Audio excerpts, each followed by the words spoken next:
Good afternoon, courageous kids. Welcome to another online lesson. I am looking forward to our lesson today. It's a lot of fun, and I think Jack is his name. He is quite a character, and you are going to love what he is up to today. We have another great lesson on humility, and I want to pose a challenge to you all this week that you would be humble and learn some humility yourselves. And that is a hard thing to do, to put somebody else before yourself. But that's what Jesus did, and we want to, cast off ourselves and be more and more like Jesus. So this week, your challenge is to do something for somebody else that puts them ahead of you. So I would like you to comment on our Facebook page, or have your parents comment on our Facebook page and tell us what it was where you put somebody else before you this week. All right, are you guys ready to worship? Jump up on your feet.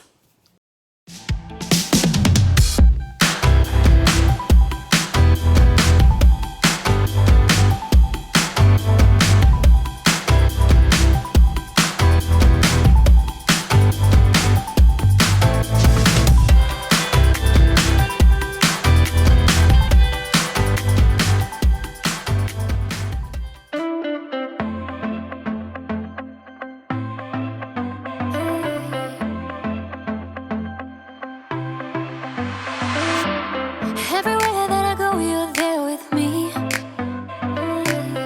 Even in the night when I cannot see, I know you're by my side and I will be just fine. Oh God, you're always good to me. I wanna say thank you, I will live my life to praise you, and lift you high. Every night and day I'll follow in your ways. I wanna say thank you, I wanna say thank you, God. Every breath that I take, you give to me. Every brand new day is a blessing. I know you're by my side and I will be just fine. Oh God, you're always good to me. I wanna say thank you, I will live my life to praise you, and lift you high. Every night and day I'll follow in your ways. I wanna say thank you, I wanna say thank you, God. I wanna say thank you for mercy and kindness, for grace that is endless, love and forgiveness. I wanna say thank you for mercy and kindness, for grace that is endless, love and forgiveness. I wanna say thank you, I will live my life to praise you, and lift you high. Every night and day I'll follow in your ways. I wanna say thank you, I wanna say thank you, God. I wanna say thank you, God. I wanna say thank you, God.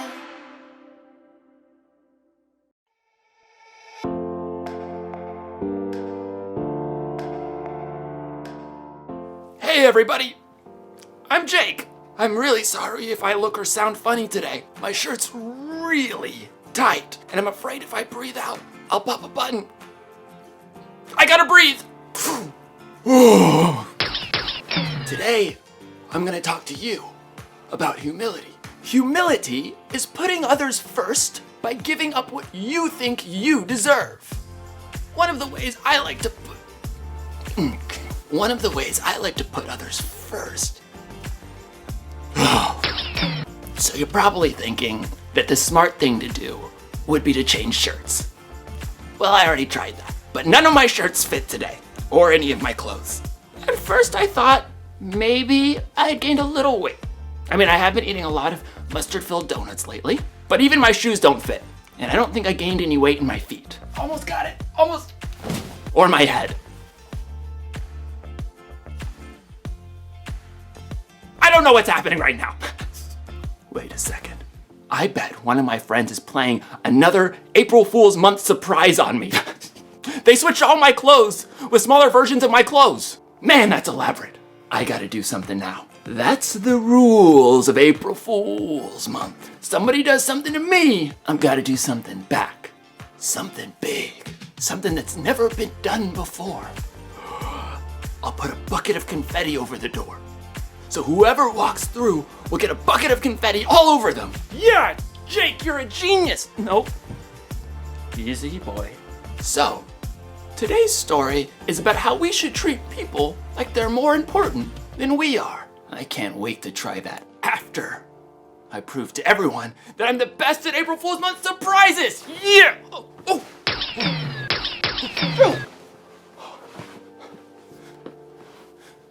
How many buttons does this thing have? The Bible. It's 66 books of history, stories, letters, and poetry that fit together to form God's one big story. The epic adventure of how He created us and loves us so much that He made a way to rescue us. As we travel through the Bible, from Genesis to Revelation, we discover people who met God and found their lives changed forever.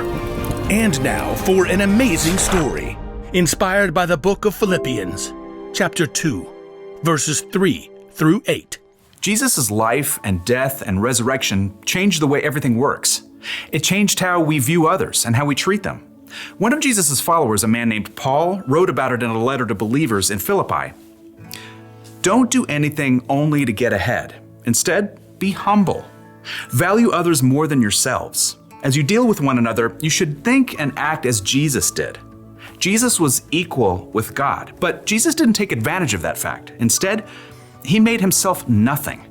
He did this by taking on the nature of a servant. He appeared as a man. He was humble and obeyed God completely. He did this even though it led to His death. Let's imagine how this truth might play out today. Angus McCrane had been up since 5:30 a.m. for his job as a school bus driver.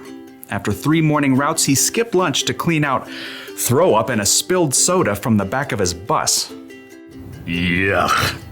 Then there were 3 afternoon routes and a whole stack of paperwork waiting for him at the bus garage at the end of the day. So by the time Angus got home, he was starving. He couldn't wait to dig into this delicious ribeye he'd picked up. Gonna fire up that grill right away. While the grill heated, Angus prepared a baked potato and sautéed green beans. A little salt, a little lemon. Doo-doo-doo. Then he seared the steak to perfection and slid it on his plate alongside the fluffy baked potato and crisp green beans. Ooh. Thank you, Lord Jesus, for this food. Amen. Angus sliced off a corner of the sizzling steak and skewered it with his fork. But before he could take a bite, Oh, for goodness sake. with a regretful glance at his steak, Angus headed over to his front door and opened it. His new, chipper neighbor Marge stood there, holding an enormous Siamese cat. Hello, Marge. I am so sorry to barge in, but I just found out about a super last-minute work trip, and I don't have anyone to watch Boris while I'm gone. Angus just stared at the cat, and the cat stared back, smugly, as if he knew Angus hated cats. Well, I gotta tell you, I've never been around cats much. Oh, that's no problem. I've got everything you need right here. Angus looked past Marge to see several bags and boxes, plus an entire carpeted climbing tree. So, could you do it? Angus glanced sadly at his quickly cooling steak, but he could see Marge was a little desperate. Well, okay. It took Marge nearly 10 minutes to explain every little detail of Boris the cat's care. Finally, Angus was alone again with his steak. And Boris. Yeah, better keep those fuzzy paws away from my dinner, you hear me? But before Angus could take a bite, What on earth? Angus jumped up and hurried over to the side window. He could see exactly what had happened. That boy. Zachary Kircher was a kid who lived next door. He loved sports but didn't have good aim. He'd already dented Angus's car with a baseball and destroyed a patch of petunias playing soccer, and this time it was a rogue football that had hit the window. At least didn't break the glass. Angus saw Zachary scrambling to recover the football and make his escape, but as he tried to hop the fence, he stumbled. Serves him right. When Zachary got up, Angus could clearly see that he'd badly gashed his knee. Angus sighed, thought mournfully about his stake, and opened the window. Zachary! Sorry, Mr. McCrane. I'm leaving. No, just hold on a minute. We gotta clean up that knee. So Angus grabbed his handy-dandy first aid kit and headed outside. It took another 10 minutes to clean out all the dirt from Zachary's scrape and get it all bandaged up, and finally, Angus sat down to dinner again for the third time. His steak was barely warm. I am so hungry I could eat the entire cow. But before he could take a bite, That don't sound good. Angus ran to the front window. It appeared that the neighborhood ice cream truck had swerved to avoid Zachary, who had ran into the road to chase his football. Big no-no. And now that truck was listing sideways on a flat tire. You have got to be kidding me. Angus opened the front door and headed down the sidewalk. The poor teenage driver was checking out the damage. It's my first day on the job. I wrecked the truck. They'll fire me. No. It's just a flat, son. You wait right here. With a deep sigh, Angus headed back to his garage, grabbed his handy-dandy toolkit, and showed the young driver how to remove the flat tire and replace it with a spare. Thanks. I'd totally give you an ice cream sandwich, but they might fire me for giving stuff away. Angus wiped the grease off his hands as he watched the ice cream truck ramble down the street. Speaking of ice, his dinner must be stone cold by now. Excuse me?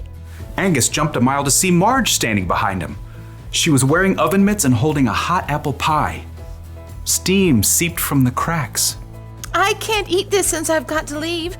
I thought you might like it. Well, glory be. Angus inhaled the heavenly smell. First I interrupt your dinner, then you help that kid next door, and now changing a flat?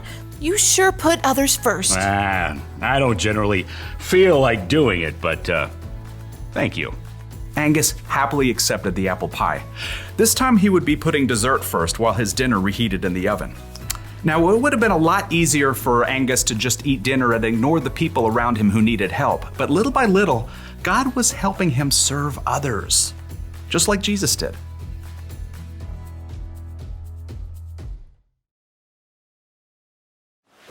Okay, so the bucket of confetti is set.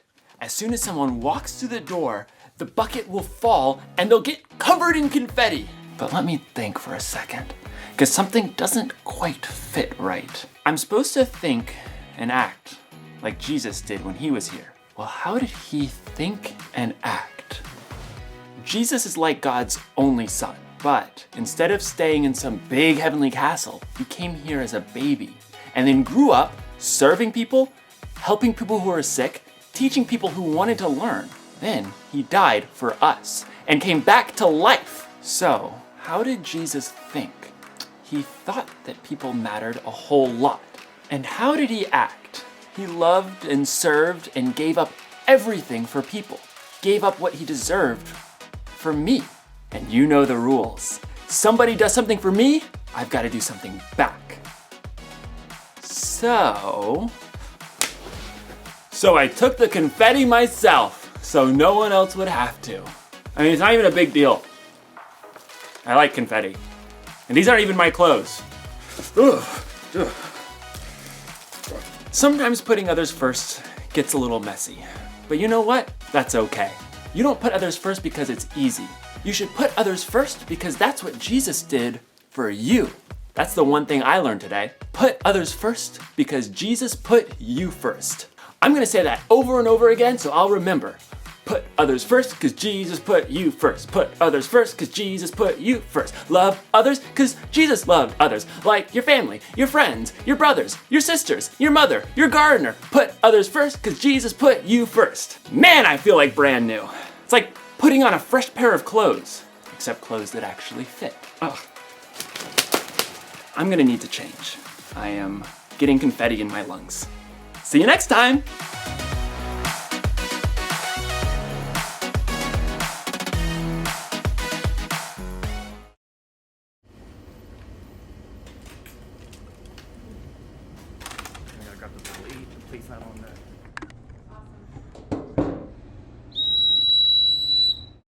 All right, y'all ready?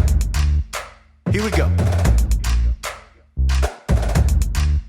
I think it's time to change my mind from only thinking me, myself, and I, laying down my pride.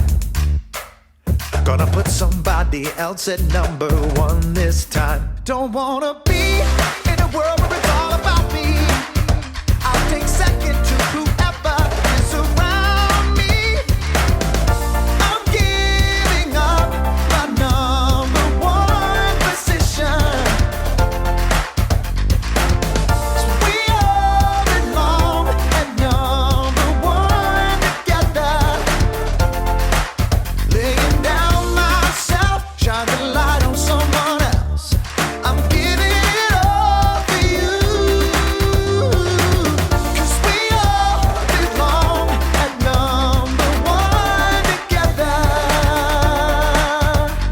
Here we go. Come on. We can change the world when we learn to share and put each other first.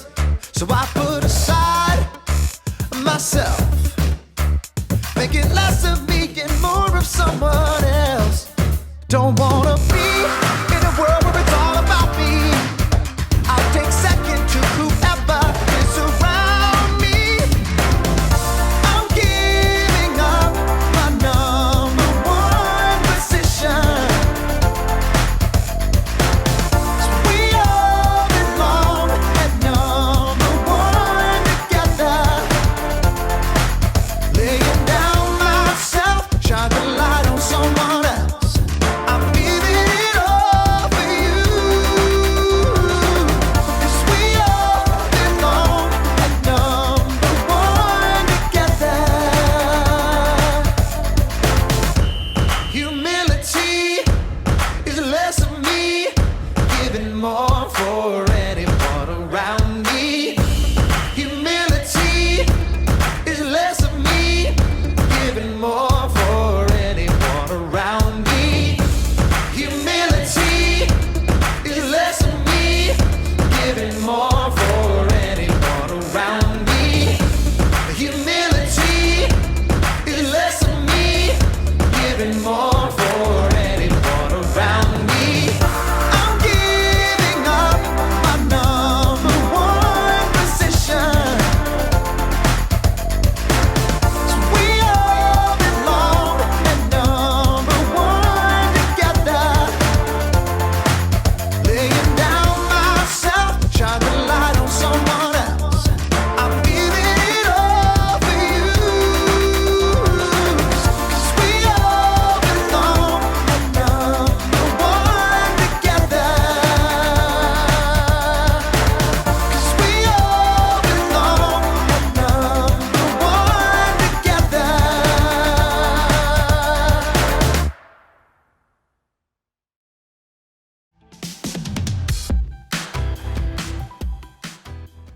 That was another great lesson on humility, and I hope you guys enjoyed it. I look forward to hearing what you're doing this week, and I can't wait to see you again next week. Love you guys. Bye.